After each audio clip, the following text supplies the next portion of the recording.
शहर की बहू आई गांव में।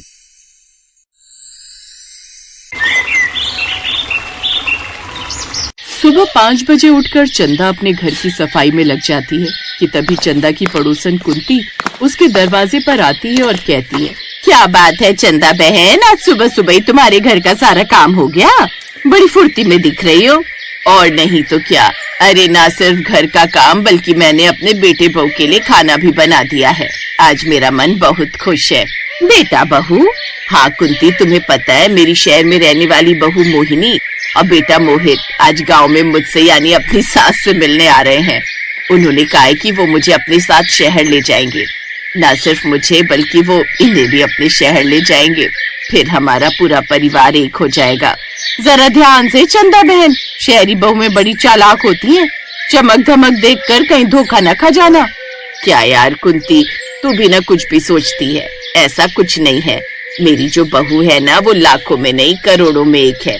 उसने फोन पर कितने प्यार से बात की थी।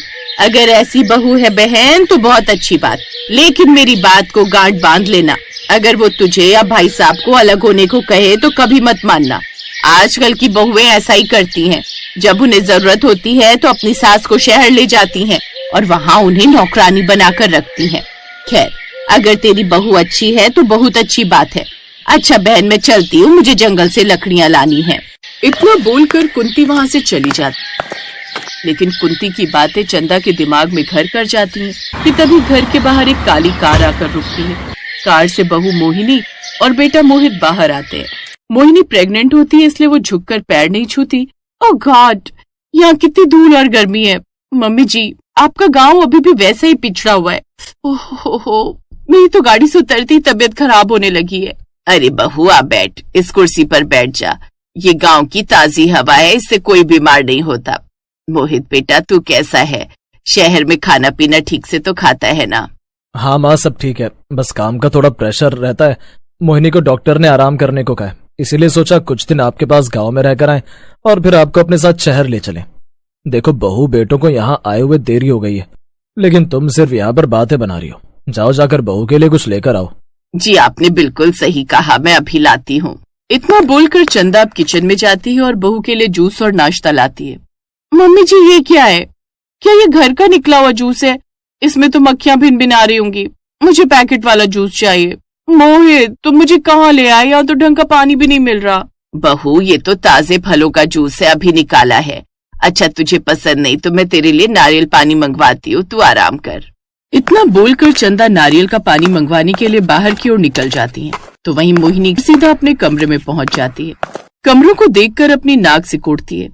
मोहित, देख रहे हो ये घर कितना छोटा और पुराना, और ये बिस्तर, मुझे नहीं लगता कि मैं यहाँ रात भी सो पाऊंगी। हमने इन्हें शहर ले जाने का फैसला किया ताकि ये घर का काम और बच्चे संभाल सके, लेकिन मुझे डर है कि ये मेरी मॉडर्न लाइफस्टाइल में फिट हो भी पाएंगे या नहीं। धीरे बोलो मोहिनी, माँ सुन लेगी। बस कुछ दिन की बात है, एक बार ये शहर चलने को तैयार हो जाए फिर हम अपनी मर्जी से चीजें करेंगे। मोहित की बात सुनकर मोहिनी कुछ नहीं बोलती और चुप हो जाती है। अब शाम होती है और चंदा ने बड़े चाव से बहू के लिए चूल्हे पर रोटियां और साग बनाया होता है। आ बहू, गर्मा गर्म खाना खा ले। चूल्हे की रोटी है, शहर में तो नसीब भी नहीं होती होगी। जी मम्मी जी, आपको पता है डॉक्टर ने मुझे ऑयली और ऐसा भारी खाना खाने से मना किया है। मैं ये सब नहीं खा सकती। मोहित, मुझे अभी के अभी शहर से कुछ मंगवा कर दो, वरना मैं भूखी रहूंगी। बहू, गांव में शहर जैसा खाना कहाँ मिलेगा? तेरी सास ने कितनी मेहनत से बनाया है, थोड़ा तो चख ले। पापा जी, मेहनत तो गधा भी करता है। इसका मतलब ये नहीं कि मैं कुछ भी खा लूं, और वैसे भी मुझे शहर जाने की जल्दी है। यहाँ की ये पुरानी सोच और ये मिट्टी के बर्तन मेरे बस की बात नहीं है। मोहिनी, ये तुम क्या कह रही हो? चुप नहीं रह सकती तुम। माँ, पापा, मोहिनी की तरफ से मैं आप लोगों से माफी मांगता हूँ। इस तरह मोहित की डांट सुनकर मोहिनी चुप हो जाती है, तो वहीं चंदा का दिल टूट जाता है, लेकिन वो कुछ नहीं कहती। अगले दिन सुबह मोहिनी सोकर उठती है और चंदा से कहती है, मम्मी जी, कल रात के लिए मैं आपसे माफी मांगना चाहूंगी, मुझे माफ कर दीजिए।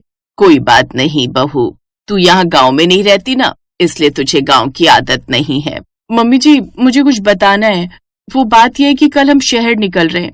हमने तय किया है कि आप हमारे साथ चलेंगी, लेकिन पापा जी को अभी गांव में ही रहना चाहिए।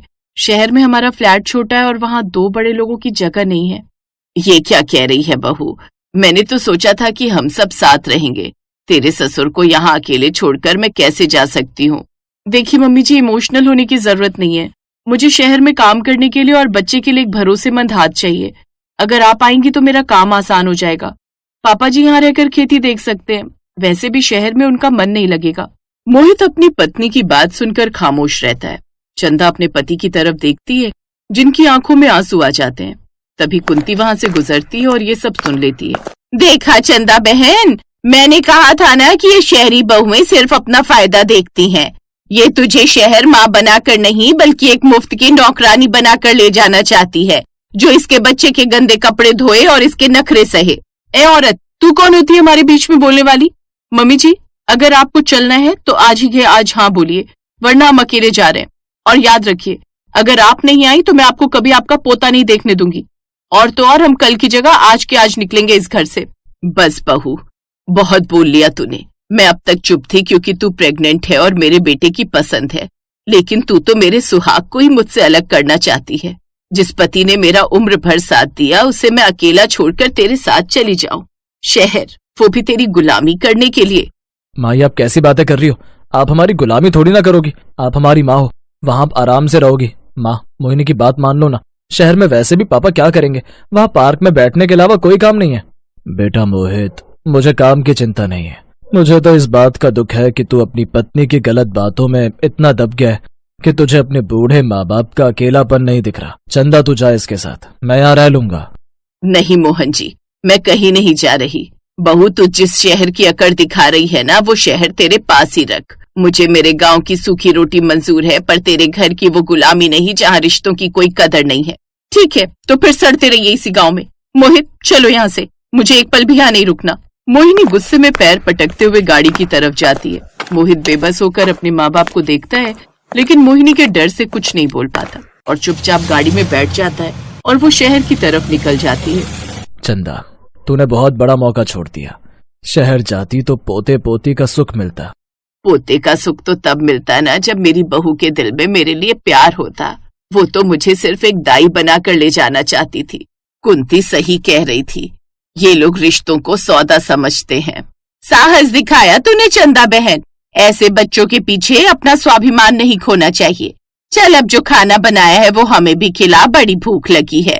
कुंती की ऐसी बातें सुनकर अब चंदा मुस्कुराती है और अपनी पड़ोसन के साथ बैठकर खाना खाने लगती है। उसे एहसास होता है कि असली शांति शहर के बड़े फ्लैट में नहीं, बल्कि अपने घर के सुकून और अपनों के साथ में है।